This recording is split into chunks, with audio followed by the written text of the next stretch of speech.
महाराज जी जय श्रीमन नारायण। जय श्रीमन नारायण। महाराज जी मैं ये कहना चाहती हूँ कि हमारे गांव में शिव मंदिर बन रही है, तो मैं वहाँ पे राधा कृष्ण की मंदिर वो मूर्ति गिफ्ट करना चाहती हूँ। तो जैसे राधा कृष्ण की मूर्ति दोनों एक साथ लगे दें या फिर सिर्फ कृष्ण भगवान की ही दें? अकेले कृष्ण जी थोड़ी रहेंगे, राधा कृष्ण दोनों रहेंगे। तो कितना बड़ा देना चाहिए महाराज जी? जितना आपकी श्रद्धा हो, मंदिर में तो आप जो चाहें दे सकते। मंदिर में ही मैं देना हाँ, चाहती तो हूँ। आप दे दीजिएगा जो आपके पास आपकी श्रद्धा हो, बजट हो उस। जी महाराज जी। महाराज जी एक बात और है कि आज आपने बोला कि ये आज अभी के जो जनरेशन है, लड़के के लिए लड़की जो मतलब लव मैरिज करते हैं, भाग के शादी करते हैं, तो महाराज जी उसी में से मैं एक लड़की की मतलब ऐसे है जो बिल्कुल निवस्त्र शरीर वीडियो कॉल पे दिखा के इतना लड़के को मजबूर कर दे कि एकदम अपना बस में कर ले। वैसे लड़कियों को आप क्या नाम देना चाहेंगे महाराज आपके जी? बेटे को जी बस में कर लिया जी। दोनों बेटों को मेरे को एकदम बर्बाद कर दिया। किसने? उसी लड़की ने। एक लड़की ने? जी। तो अब शादी कर ली उसने? जी वो लड़की ना, हमारा लड़का गुजरात में रहते थे, दोनों भाई एक जगह ही रहते थे। तो वो यहाँ से, हमारा गांव झारखंड है, हजारीबाग से मैं हूँ। तो जहाँ पे मेरे मायके वहीं पे है। मेरे मायके और उसका घर बस एक दीवार से ही अंतर पड़ती है। लड़की वहीं की है और यहाँ से अकेले भाग के गई है वो लड़की वहाँ। तो अब वो शादी कर ली आपके बेटे से? जी वो भाग के ही गई है, शादी वादी तो कुछ नहीं करा, पर वो एक साथ ही अपना रह रहे हैं। तो फिर उसको बोलो, आपके बेटे को समझाओ। तो बहुत समझाई महाराज जी। तो दूसरा बेटा भी उसी के चक्कर में है? वो तो वहाँ से कुछ दिन रहा, पर उसने भी पता नहीं क्या किया नहीं किया। 2 महीना वहाँ पे रहा वो, तो उसने पता नहीं, उसे भी कुछ ऐसा लगा। वो फिर अपनी बहन से उसे बात करने के लिए बता रही थी, तो वो मेरा छोटा वाला लड़का फिर वहाँ से 2 महीने के बाद चला आया। वो दिल्ली है अभी, पर वो भी मेरे से बात वैसे नहीं करता, उन्हीं लोग से बात करता है। मैं 3 बार अपने आँखों से देख चुकी महाराज जी, वीडियो कॉल पे इतनी हरकत, बिल्कुल एकदम निवस्त्र नंगा शरीर दिखाती थी महाराज जी वीडियो कॉल पे मेरे बेटे को। आजकल ये षड्यंत्र चलता है, मैं सबको आपके माध्यम से बताऊं, मैंने सुना है, जैसा कि आपसे मैंने अभी सुना, जी महाराज इसके जी। पूर्व मैंने सुना है कुछ लड़कियां तो ऐसी क्या होती मैं हैं, कुछ लड़कियां ऐसी हो, ये बात अपने बच्चों को बताइएगा, अपने बेटों को बताइएगा।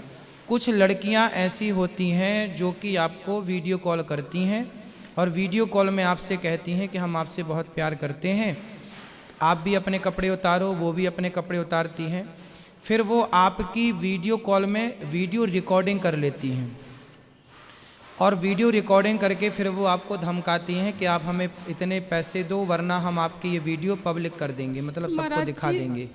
ऐसे दबाव में बहुत सारे लड़कों के साथ ये फ्रॉड हुआ है, बहुत सारे लोग लड़कियों के चक्कर में आ जाते हैं। इसलिए मैं आप सबसे आपके माध्यम से कहूँगा कि कोई भी लड़की से आपको बात करने की ज़रूरत नहीं है। वीडियो कॉल में आपने अपने भी कपड़े उतार दिए, उसने भी अपने कपड़े उतार दिए और निर्वस्त्र दोनों जब वीडियो कॉल करेंगे तो स्वाभाविक है कि वो आपका मिसयूज करेगी, क्योंकि उसका उद्देश्य कपड़े उतारना नहीं है, आपकी इज्जत उतारना है।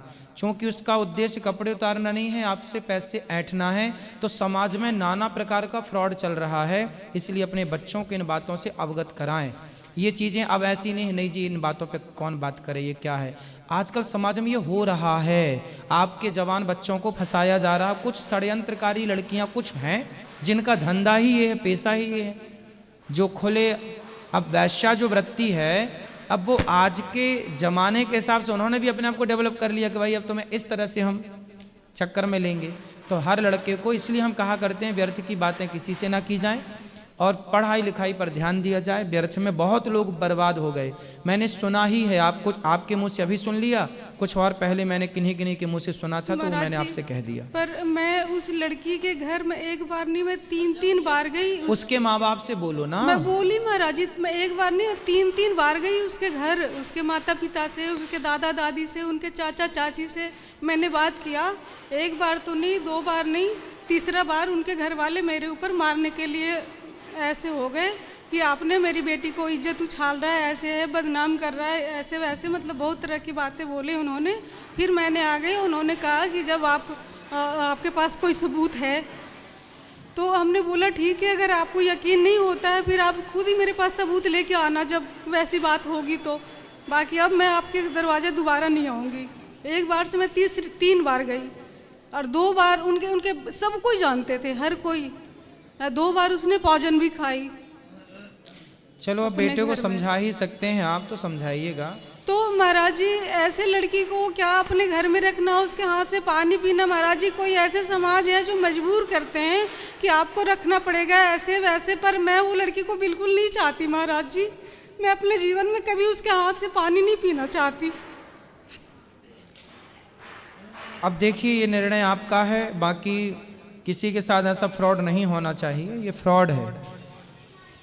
रिश्तों को रिश्तों की तरह बनाया जाए, रिश्तों को बनाने के समय रिश्तों को बनाया जाए, बिगाड़े ना जाए। अब किसी लड़के से रिश्ता बना के उसकी माँ से रिश्ता बिगाड़ना, किसी लड़की से रिश्ता बना के उसकी माँ उसके पिता से रिश्ता बिगाड़ लेना, ये हमारी संस्कृति हमें नहीं सिखाती। हमारे तो होता है रिश्ता जोड़ना, इसलिए हमारे यहाँ समधि होता है। समधि का मतलब होता है हमारी बुद्धि आपकी बुद्धि, हमारे विचार आपके विचार सम हो। सम मीन्स मिल रहे हों, तो जहाँ विचार मिल गए वहीं होता है समधि। धी मतलब बुद्धि, धी मतलब क्या होता है? बुद्धि। और सम मतलब बुद्धि का मिलन। एक्चुअली पति पत्नी का जो मिलन है वो मिलन शरीर का मिलन नहीं है, वो विचारों का मिलन है। यदि आपका शरीर मिला और विचार नहीं मिले तो वो रिश्ता रिश्ता नहीं है। धी का मतलब होता, हम लोग कहते हैं ना धियो यो नः प्रचोदयात्, तो जो इसमें धियो है, जो धी है, ये धी का संस्कृत में धी मतलब बुद्धि होता है। तो समधि, सम में जो सम है, हमने कहा 2 4 6 8 ये सम संख्या है। सम और विषम संख्या भी होती है। सम मतलब मेरे विचार आपके विचार सम है, मतलब सेम, मतलब सेम टू यू नहीं बोलते, सेम सेम मतलब सम। हमारे विचार भी वही, आपके विचार भी सम सम। तो सम क्या है? धी मतलब बुद्धि। तो जहां आपके विचार मिल गए, हमारे विचार मिल गए, वही समधि है, वहीं रिश्ते स्टार्ट होते हैं, वही समधि होता है। तो आजकल ये समधि समधन का कॉन्सेप्ट कोई समझ ही नहीं रहा, बुद्धि विचारों का मिलन कोई समझ ही नहीं रहा, वो तो वासनाओं के पीछे भाग रहे हैं। इसलिए व्यवस्थाएं बिगड़ गई मैया, बहुत समय से ये व्यवस्थाएं बिगड़ गई। हम लोग बहुत समझाते हैं कथाओं के माध्यम से, अब बच्चे समझें तो बहुत कुछ समझें। उम्र भी होती है ना महाराज जी, लड़की की कितनी उम्र थी? 15 साल थी। अच्छा, वो 15 साल की लड़की? 15 साल की लड़की थी। और आपका लड़का? मेरा लड़का 21 साल का था, 22 साल का। तो फिर वो लड़की तो अज्ञान है, उसे तो पता ही नहीं है, उसे तो कुछ पता ही नहीं है। और वो लड़की मतलब तो केवल 15 साल के उम्र से वो ऐसे बात करना। सुनो मैया, अब आप समझो, अब मैं आपकी इस उम्र में फिर आ जाऊं। आजकल क्या है मैया, ये जो 15 और 20 साल की जो एज है, ये एज ना बहुत संभलने और संभालने की है। एक्चुअली बच्चों को कुछ पता नहीं होता जी। उन्हें ये नहीं पता कि कपड़े पहनने का मतलब क्या है और कपड़े उतारने का मतलब क्या है। वो संसार में आजकल पिक्चरों में क्या देख रहे हैं, वो आजकल पिक्चरों में देख रहे हैं कि लड़की जरा जरा से कपड़े पहन के आ रही है ना, तो उनको लगता है कि जब ये तो हम क्यों नहीं, उस चक्कर में उसे भी शौक लगता है। आप और हम भी जब इस उम्र से गुजरे थे, हमारे और आपके समय तो माहौल अच्छा था। हम लोगों के समय टीवी में ऐसे चित्र थे ही नहीं, हम लोगों के टाइम पे मोबाइल था ही नहीं, तो हम लोगों ने तो देखा नहीं है, तो हम लोगों ने तो अपने समय को काट लिया और अपने समय पे विचलित नहीं हो पाए। लेकिन आज के बच्चों की ना बहुत कठिनता है कि उनके सामने टीवी भी है और माँ बाप अकेले में मोबाइल भी दे देते हैं। अब वो कमरे में लड़की अकेली है और लड़का भी, सबके लिए। अब वो कमरा कुंडी लगाए बंद किए और अब मोबाइल है उनके पास, नेट चल रहा है, क्या देख रहे हैं क्या नहीं देख रहे हैं, कौन देखने जा रहा है, और देख करके उस चीज़ का उनके मस्तिष्क पर, उनके विचारों पर क्या प्रभाव पड़ रहा है, कौन जिम्मेदार है। आज के ज़माने में जो हमने ज़्यादा छूट दे रखी है, ज़्यादा सुविधाएं दे रखी हैं, वही विनाश का कारण है। इसलिए हर माँ बाप की आज के ज़माने में बच्चों को इन चीज़ों से बचा लेना बड़ी कृपा है भगवान की। क्योंकि आप बच्चे कहते हैं कि हमें मोबाइल चाहिए पढ़ाई के लिए, और पढ़ाई तो ठीक 5-10% होती है, बाकी 90% उसका दुरुपयोग होता है। तो वो लड़की का फिर दोष नहीं। यदि लड़की 15 साल की, अभी मेरे पास 4-6 दिन पहले, 1 हफ्ते पहले एक लड़की आई, बच्ची थी छोटी सी, सोचिए वो इतनी भोली थी कि उसने मेरे से आकर के सब बताया। मैं वहीं बैठा था, उसकी माँ भी आई, उसके पिता भी आए, उसका भाई भी आया। उसने मेरे से बोला गुरुजी हमें कुछ बताना है आपको। तो हमने अपने कान उसकी तरफ बढ़ाए, बता क्या बताना है। तो उसने बताया गुरुजी हम एक लड़के से प्यार करते हैं। देखो बच्चे इतने भोले होते हैं कि वो बच्चे तो बच्चे हैं। उसने सब साफ साफ मेरे से बताया, उसको लगा गुरुजी को बता देना चाहिए, तो उसने मेरे को बताया गुरुजी हम एक लड़के से प्यार करते हैं। तो मैंने पूछा तुम कितने साल की हो? बोले हम 15 साल के हैं। तो मैंने कहा लड़का कितने साल का है जिससे तुम प्यार करती हो? बोले 16 साल का है। मैंने कहा कहाँ रहता है वो? बोले हमारे पास में ही रहता, हमारे घर के पास। अब वो लड़की थी 15 साल की, उसे ये नहीं पता प्यार क्या होता। वो प्यार ना टीवियों पे देखती है। वो प्यार कहाँ देखती है? टीवियों पे जो प्यार देखा उसको लगा अच्छा ये प्यार होता है, तो उसने भी प्यार कर लिया उस लड़के से। फिर मैंने उसकी माँ को बुलाया, जब वो लड़की चली गई तो मैंने उसकी माँ को बुलाया, मैंने कहा बच्ची है इसे डांटना मत, लेकिन ध्यान रखना ये उम्र ना इस रास्ते पर बच्चे जा रहे हैं, इसका सबसे बड़ा दोष है पिक्चरों का, जी सीरियलों का। आज साबुन का भी ऐड आता है टीवी पर, तो उस ऐड पर भी एक लड़की आती है जो जरा से कपड़े पहन के आती है। बेचना है उसे साबुन पर दिखाना है शरीर। इससे प्रभाव क्या पड़ रहा है?